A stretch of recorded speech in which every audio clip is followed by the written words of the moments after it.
Segment Sheva, Nikud Shalosh, Nikud alef. Ve'ata, nilkadta ata. Ve'ata, nilkadta ata. Through this segment, you'll learn how to express when someone either suffers a casualty or becomes a beneficiary. What we're focusing on here is a situation when someone is not the primary actor. We see this illustrated in the segment heading, Ve'ata, nilkadta ata. And now you yourself have been caught. Focus is not on who did the catching, but the fact that this individual, Hasar, was caught. We describe this grammatically as the passive voice. The sar is the recipient passively of this action of being caught. Before proceeding to explore how to express the passive voice, this is a good juncture at which to introduce the Hebrew verbal system more widely. The verb nilkadta, for example, employs a spelling pattern known as nifal. The nifal is not the only spelling pattern. A few have turned up in the course of the Jonah episodes in the past, and now you'll see how they relate to one another. Please direct your attention to the graphic that's labeled Binyan Scheme by Voice. To grasp the Hebrew verbal system, it's helpful to realize that a Hebrew verb consists of a shoresh, that is, a root, which itself, in turn, generally is comprised of 3 consonants. Out of this basic element, the shoresh, the root, we find there can be one or more stems that will arise. Stem in Hebrew is binyan, or plural, binyanim. The basic stem in Hebrew, or the simple stem, is the kal binyan. Up to this point, the verb tables that have been introduced in this textbook have all shared one trait. They belong to this basic binyan known as the kal binyan.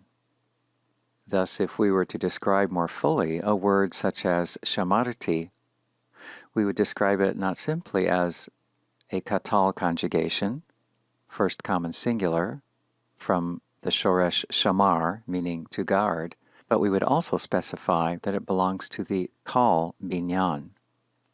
Shamarti would be located in the rectangle in the upper right, entitled Kal Binyan Basic Stem.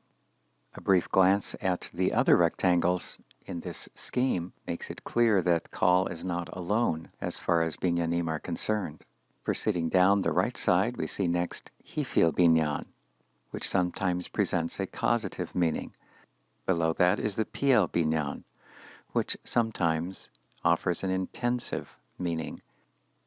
As noted by the heading at the top of the right column, all these 3, Kal, Hifil, and Piel, mark the active voice. This is indicated through the translations that are offered for the sample verb kadash. Thus, in Kal, kadash, he or it was holy. Hifil, hikdish, he treated something as sacred. And Piel, kidash, he consecrated.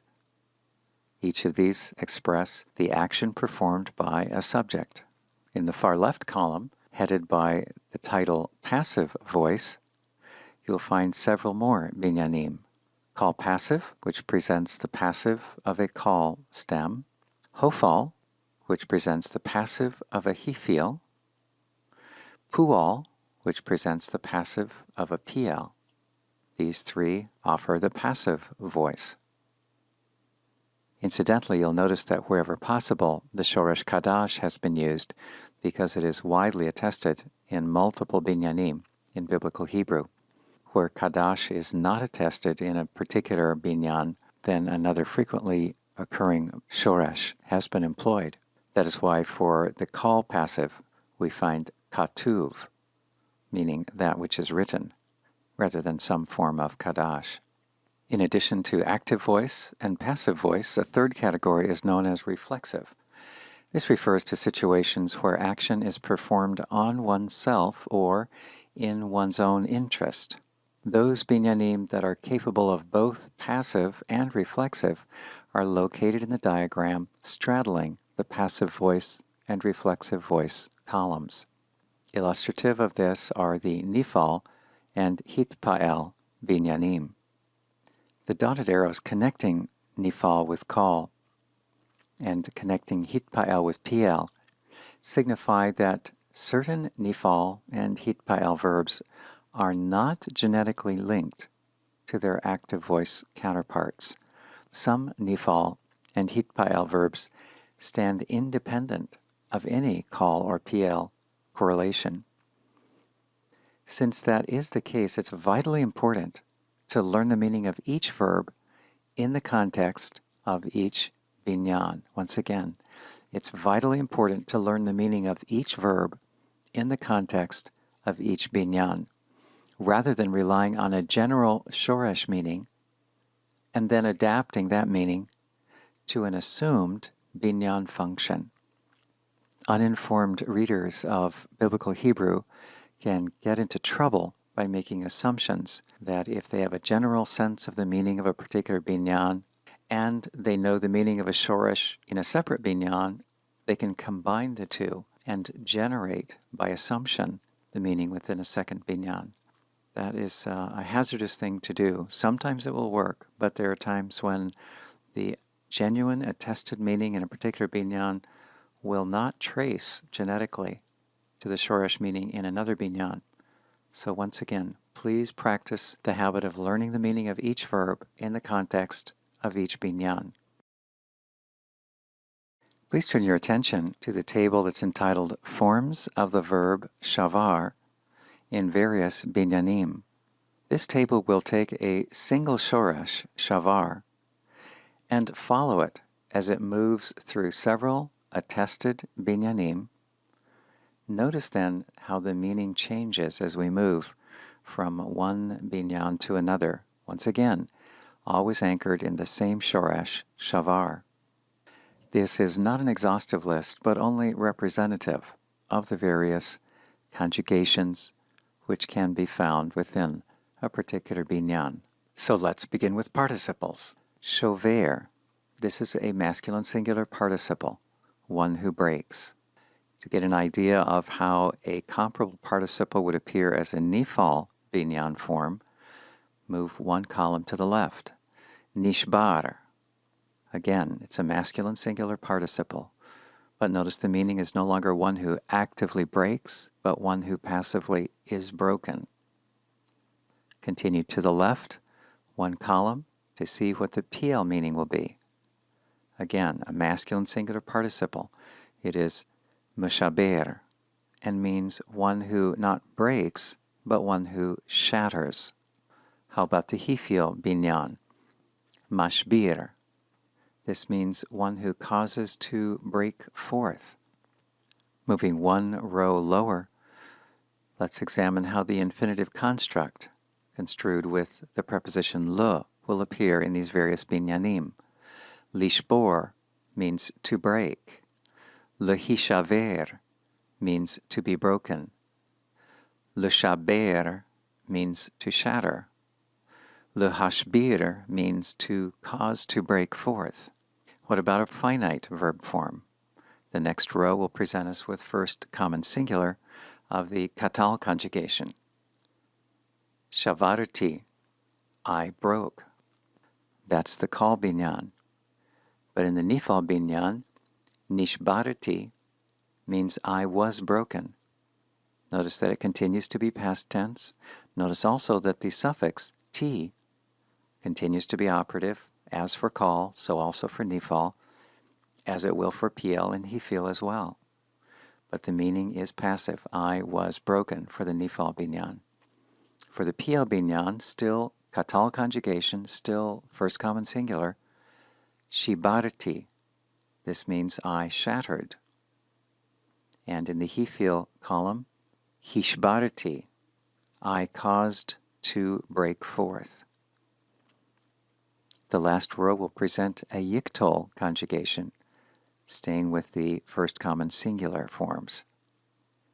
Eshbor, I will break. That's kal. In the nifal binyan, eshaver, I will be broken. In the piel binyan, ashaber, I will shatter. Notice that these are consistently first person, Cast in the future tense, our default translation for a yiktol, but changing in meaning, changing in spelling as we move from one binyan to the next. Finally, then the hifil for the yiktol, first common singular. Ashbir, I will cause to break forth. Now we're ready to turn our attention to the nifal binyan in particular. Other binyanim will be explained in later units. Oftentimes we will detect in the nifal binyan a notion of the reflexive voice, such as hiding oneself, or of the passive voice, as illustrated in the expression to be captured by someone. However, please notice that other nifal verbs do not display either reflexive or passive elements. Illustrative of this is the verb to prophesy. It's not to be prophesied or to prophesy for oneself. It simply translates to prophesy. Let's turn briefly to the appendix corresponding to this segment for a fuller discussion of the range of meaning for nifal verbs.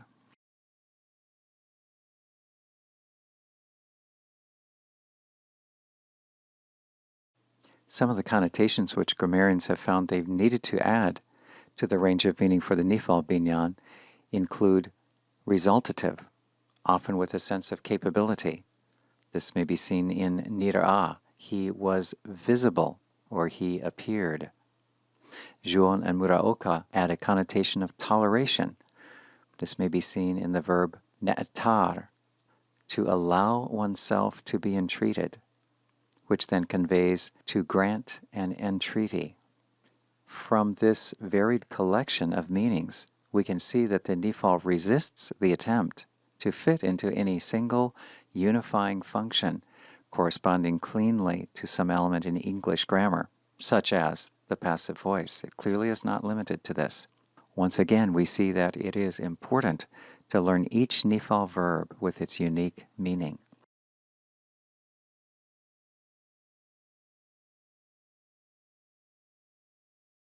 Returning to Unit 7, let's explore the katal conjugation of the nifal binyan. We find that it is spelled with a nun prefixed to the shoresh. The katal conjugation will begin with a nun. For that reason, the shoresh shavar in the third masculine singular of the katal conjugation will be nishbar. Nishbar, he or it was broken. How about the shoresh lacham? Here we find for katal third masculine singular, nilcham, nilcham, meaning he fought. Nishba, nishba means he swore or he made an oath. Once again, nifal, katal conjugation, third masculine singular, this time from the shoresh shava. The verbs lacham and shava are not passive in their nifal meaning. However, a number of other verbs are passive, and let's explore that particular function.